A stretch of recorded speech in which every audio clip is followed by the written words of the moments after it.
விட்டோம்னா காலையில் வந்துட்டு கஞ்சி வச்சுக்கலாம்.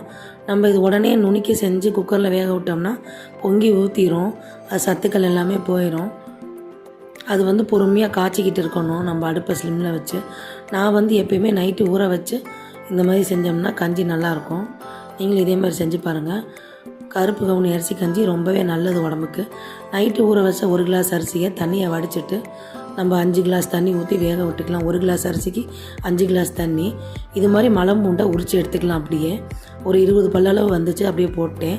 கொதி வந்தோடனே தான் போடணும். கொஞ்சம் ஜீரகம், கொஞ்சம் உப்பு போட்டு குக்கரை மூடி போட்டு ஒரு 7லேருந்து 8 விசில் விட்டு எடுத்துக்கலாம். பருப்பு மத்தில் நல்லா கடைஞ்சி வச்சுருக்கேன். அரை மூடி தேங்காய் பால் எடுத்து வச்சுருக்கேன், அதை ஊற்றிடலாம். இதை நல்லா கலக்கி விட்டு லைட்டாக கொதி வந்தோடனே அடுப்பு ஆஃப் பண்ணிடலாங்க. அவ்வளோதான் ஃப்ரெண்ட்ஸ், கருப்பு கவுனி அரிசி கஞ்சி ரெடி.